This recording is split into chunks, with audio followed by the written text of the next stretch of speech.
Well, hello, good morning everybody. Welcome back. Jiujitsu2000 here today. I'm back. I want to talk about Alone. I want to talk about Season 6, Episode 10, Thin Ice. I have my notes here.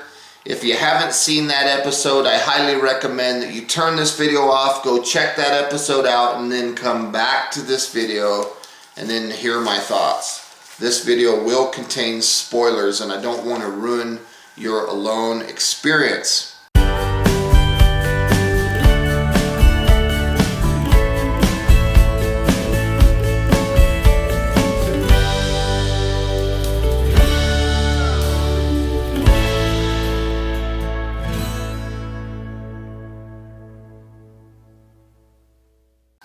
So let's go ahead and get started.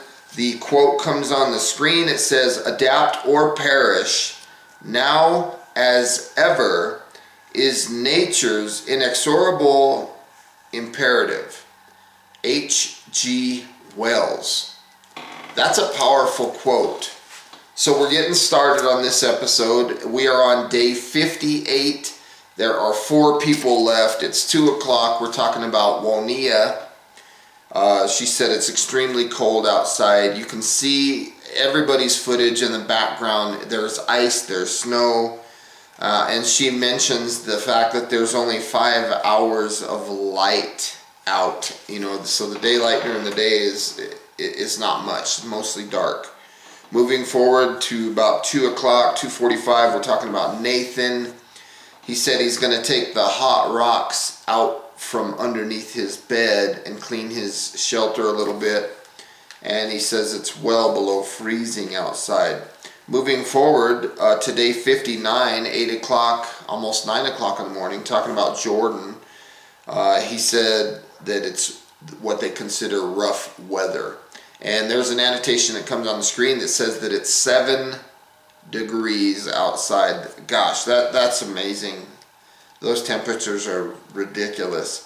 Moving forward, day 60, 2 months in, 2 o'clock, 4 people left, talking about Barry.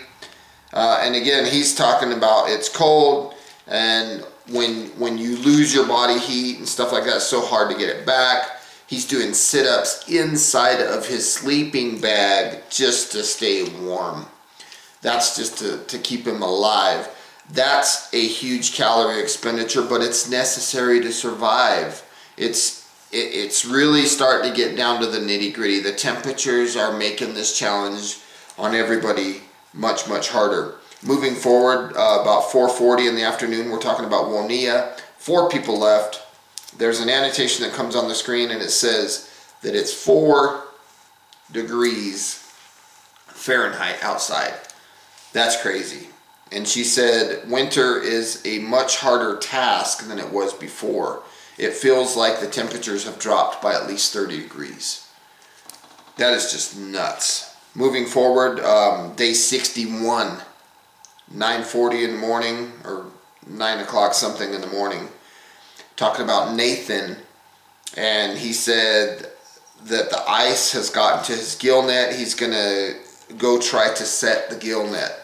He said, I need fish, I need food, I need to eat. So he's going to go attempt to do that. Moving forward, day 62. 62. Just think about that for a minute. Season 1 was 56 days. Season 2 was 66 days. Now, Season 6, they're on day 62. It's just crazy. Talking about Barry. You know, and he shows the shot of behind him and the side of him, and he's inside of his shelter. There's ice inside of his shelter. You could see his breath.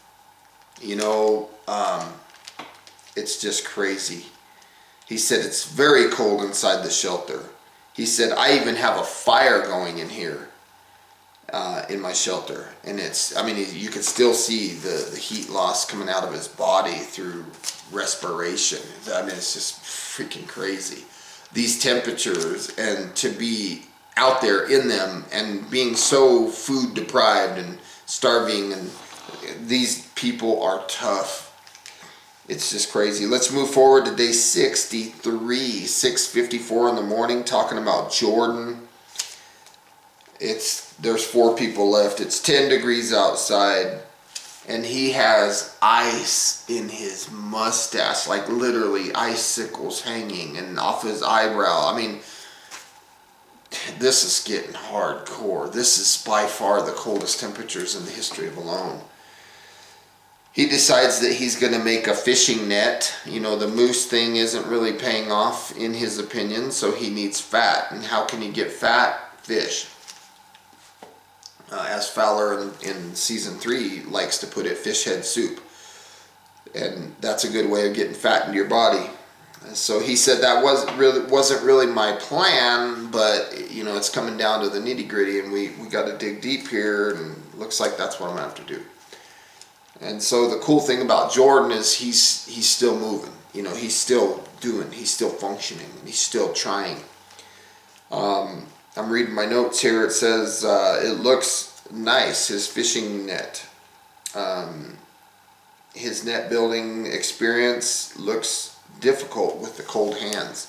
You know, and that's true. You know, 10 degrees outside and the dexterity in your hands, if you take your gloves off to net the needle or to tie the knots in the net, that's got to be tough. And I think he even mentioned that. Let's move forward.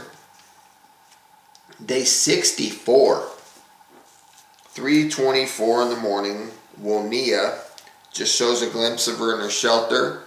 So she was awake. And then it fast forwards to 10 o'clock in the morning. She's going to go set more traps. She's also going to check her existing ones. She's never been this skinny. She said when it gets cold, it's very difficult to get warm. And that's because these people have malnourished so much that they've lost body fat. You know, when your body goes into ketosis, it cannibalizes fat tissue. That's your insulation. So temperatures like this, it's hard to stay warm. If you look at what was the fellow's name that was on? He was the drywall guy, and he got cold and ended up quitting. Season 3. What was his name? Guy out of Canada. I've got it right at the tip of my tongue. But bless his heart, you know, he went 50-something days and he just got so thin he couldn't stay warm. And that's, you know, hypothermia ended up getting him. But, you know, that kind of reminisces to what's going on here. But I think they're in a much, much colder environment here, which is super crazy. And she says, I need food really, really soon. She's starting to feel discouraged a little bit. This is like one of the first times that we've seen a little bit of weakness in Wonia. She said, I'm afraid they're going to pull me. So she digs deep. She says, I'm going to humble myself. I'm not going to quit. I'm going to do what I have to do to put nourishment in my body. And she had some intestines from a hare, from a rabbit. And she decides to put those in a pot and clean that material, that meat, if you will. So she's cleaning it between 2 pots of water, and so she's ending up with a piece of meat, right? Intestines from the animal. And she washed them, and she decides that she's going to eat that. You know, it's really getting desperate. Desperate times call for desperate measures, and that's what Wonia is doing. And I give her mad respect for doing that. You know, that's tough. That is tough. You want to say the word durable, and you look that up in the dictionary, it's got a picture of Wonia. She is a tough, tough woman. She says, I'm going to try anything to keep my weight up. She doesn't want to get pulled. She wants to go out there and rock this, and she is. And then she eats the intestine, you know, the meat, the flesh, and she says it didn't taste all that bad. You know, of course, after cooking it and things like that. We're getting into the hardcore. You know, just like every season, when it gets down to the nitty gritty, you really start to see the character of the people, of the contestants, and we're seeing that in Wonia. She is just tough as they come. Awesome, awesome woman. So moving forward to day 65, 9:42 in the morning, 4 people left. We're talking about Barry. It says that it's 9 degrees outside. He said this is not just a physical or an emotional challenge. He said it's all of the above at maximum levels. And I've heard other contestants say similar things to that in the past. You know, they've said that in the beginning, when you're launched out there and you just arrive, it's very physical in the beginning. And then as time wears on, you got your shelter built, you got all that stuff done, it gets mental. And, you know, he's basically saying the same thing. So he sees these tracks, these rabbit or hare tracks around his shelter. He says he's going to set up a spring up or a lifting type snare, but he doesn't want to use a spring type snare where you would bend a sapling, because he's afraid that that sapling would be bent like that, and then over maybe a week that thing will be frozen and it won't have the spring to lift the animal up, which is very smart of him to think that way. You know, he's kind of thinking ahead. So he decides he's going to use a counterweight option instead. So he gets his stuff sack and he fills it full of rocks, and he throws the string over a branch, and it comes back down, and that's the engine. You know, the rocks are going to fall and it's going to lift the animal if the snare trips. Very smart snaring option that he's using. So let's move forward to 11:47. We're still on day 65. We still have 4 people talking about Jordan. He said he's going to go set his net today, and he's got it finished. You know, his net is finished. He's done making the net. So he made some skis or some snowshoes or whatever you want to call them to distribute his body weight so that when he walks out on the lake, he can be safe doing so. You know, if you have a flat surface like this and you're going to put one little point of impact with 200 pounds or 150 pounds, whatever he weighs, in a small section like that, the chances of it breaking through are pretty good. But if you distribute that weight and you put something flat on something flat, your chances of breaking through are a lot slimmer. So very smart on him to do that. So he goes out there, he's out on the icy lake, and he's using his hatchet, and he's digging 2 holes in the ice, and it looks tough. The ice looks thick. It looks like a hard task. It appears to be, from what I can see, that the calories expended just to set this net is tough. You know, again, like I said, we're getting down to the nitty gritty. Things are getting tough. So he uses a long stick, the same distance between holes that he made in the ice, to run his line from one hole down under the ice and come out the other line, the other hole rather. And then he covers the holes up with snow. And I'm thinking, what is he doing? And so smart, because he said so it doesn't freeze over. And then there was some annotation that came on the screen, said something to the effect that the air to ice ratio in snow would make snow would freeze slower than ice would, which is so smart. This dude is, let's not forget, it's day 65 and he's still thinking on such a high level. I mean, I'm very impressed with Jordan. So let's move forward to 8:24 in the morning, day 66. We've got Nathan, and he says, I've gotten all the debris available, all the boughs, everything that's out there that I can get that's available. I've got it on my shelter. He's using it as an insulative factor, and he knows that once the snow comes, it's gonna get on top of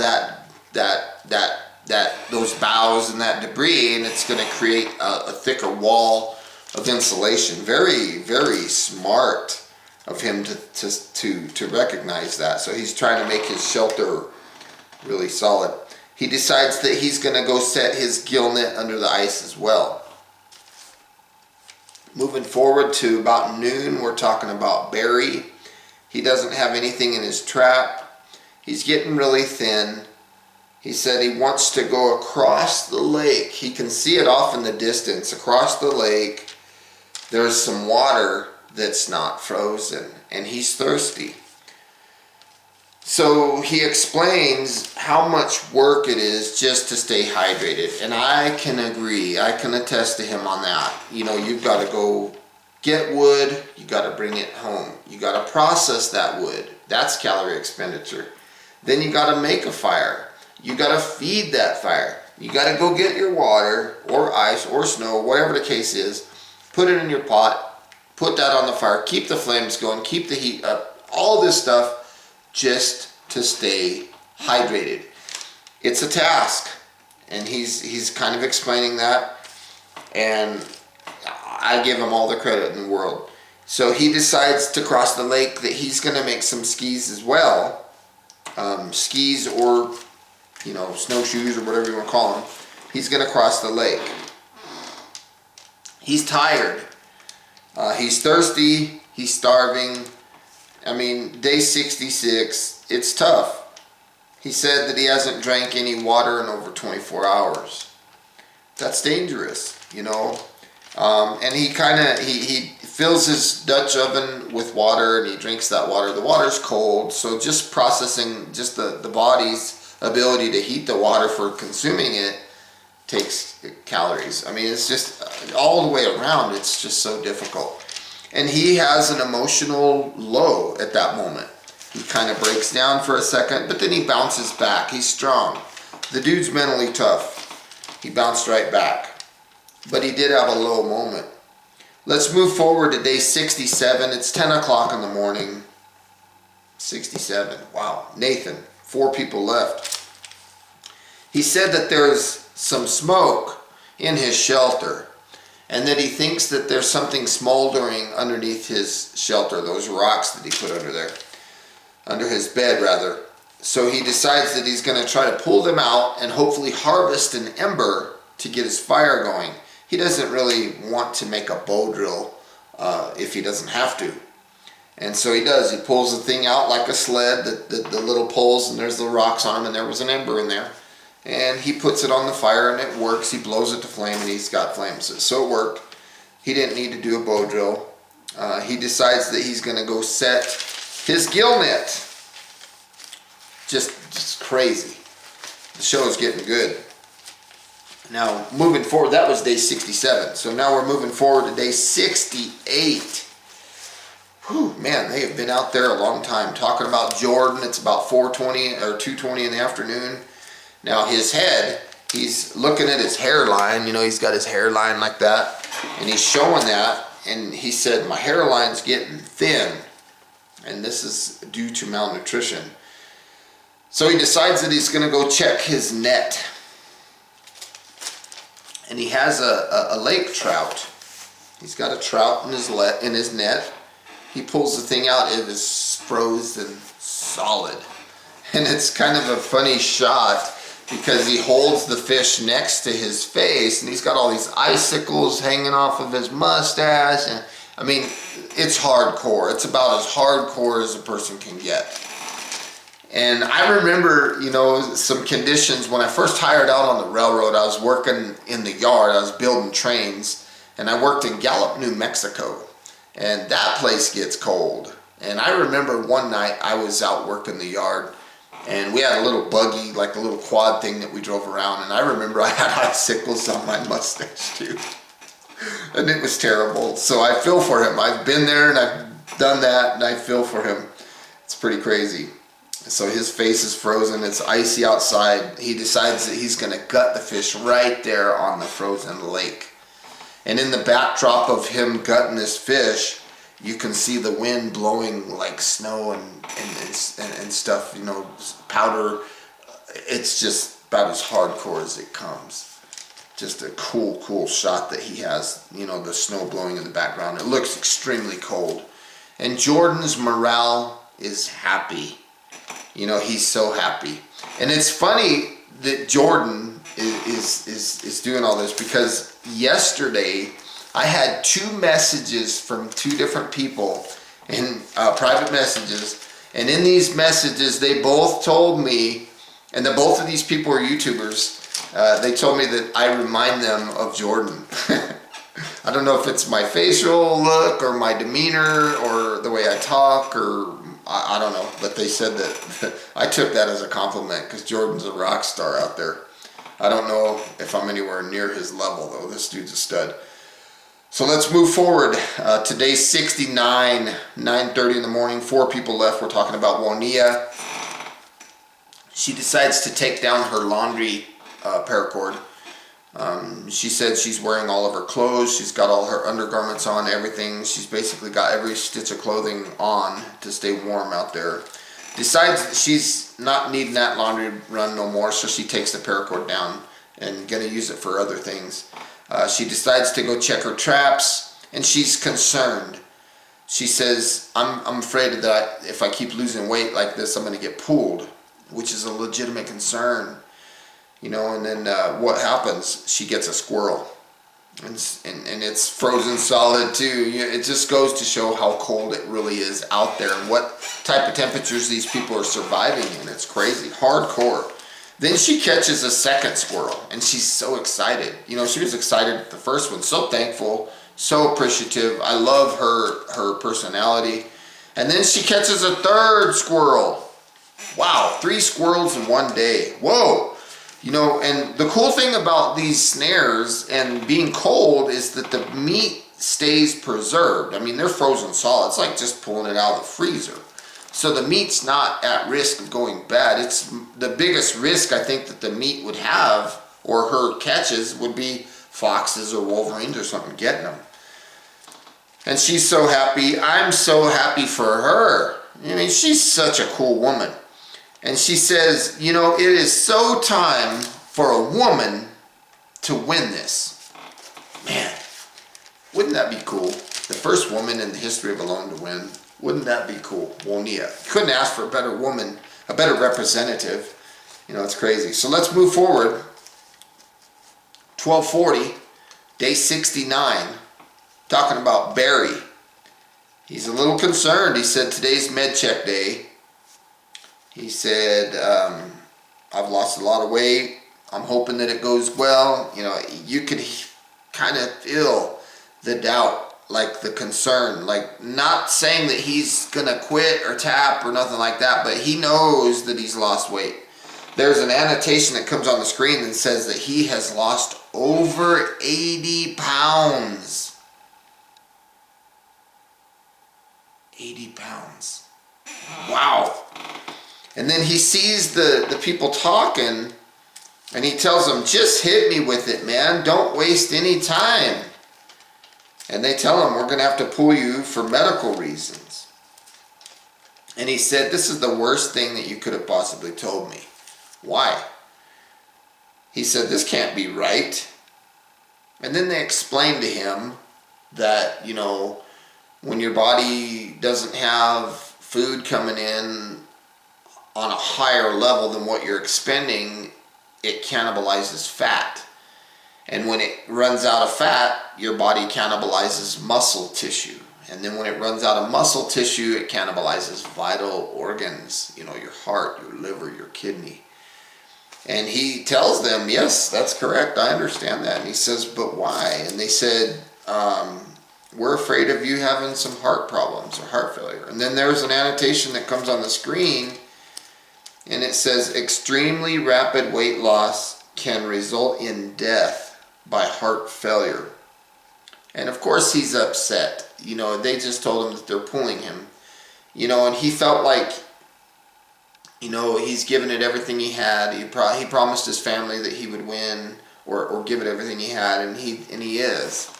You know, and that's got to be so hard, you know, to give it everything you have and to try so hard to go through and endure so much pain and so much, you know, starvation and loneliness and, you know, emotions and just to be told in the end, yeah, you didn't do good enough. You know, that's got to be a heartbreaker. So my hat's off to Barry. You know, I think he did amazing. He gave it everything he had. He didn't quit. That's a winner in my book. You know, and he's talking about, you know, all I wanted to do is be a hero for some people, and I let everybody down. You know what, dude? You did not let anyone down. and you're a hero. You really are. You went out there like a rock star. You went out there for 69 days, no food, no water. I mean, what more, I mean, other than winning, could you have accomplished? I mean, you are a rock star. My hat's off to you. It really is. You know, I'm kind of going back, you know, on previous seasons. I'm thinking about Carly, where they pulled her, and I'm thinking about Dave Nessia, where they pulled him, and Nikki on this season. And, you know, these people are all phenomenal people. They never quit. They gave it everything they had. They left it all out there. You know, and it kind of reminds me of another thought, you know, in fighting.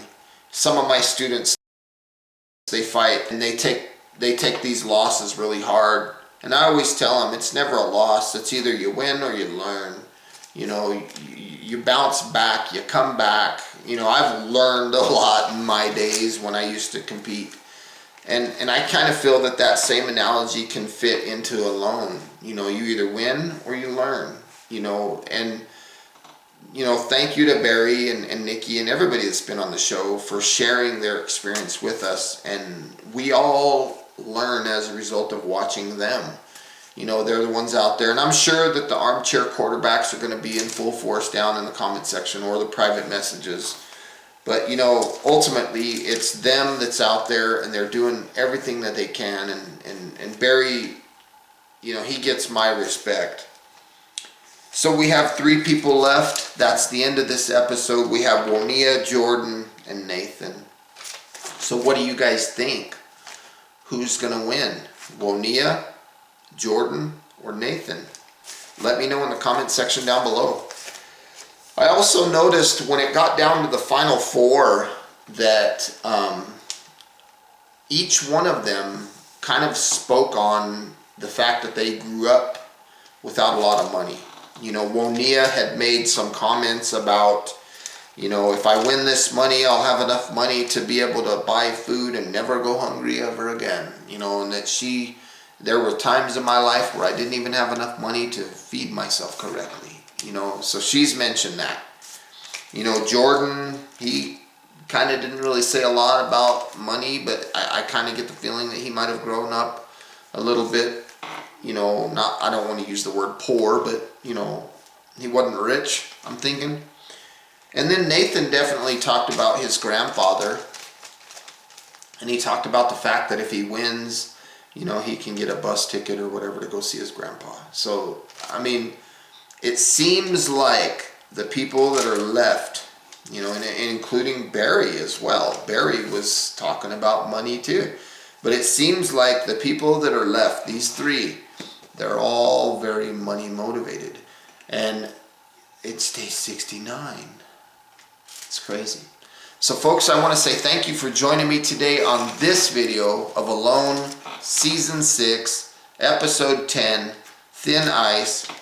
The show is awesome. I think this is probably the best season yet. You know, Season 3 was pretty hard to beat, but I'm really digging, you know, the Arctic, you know, thing. It'd be neat if the Alone team would throw out a desert Alone. You know, put these dudes in some hot temperatures and these women and put them out there where they're having to fight for hydration. You know, and sign me up for that. I'm ready to go. I live in Arizona. So with all that being said, again, folks, please leave your comments down below. Like this video, share this video, and as always, thank you for stopping by. I hope you have a beautiful day, and we'll see you next time. Bye for now.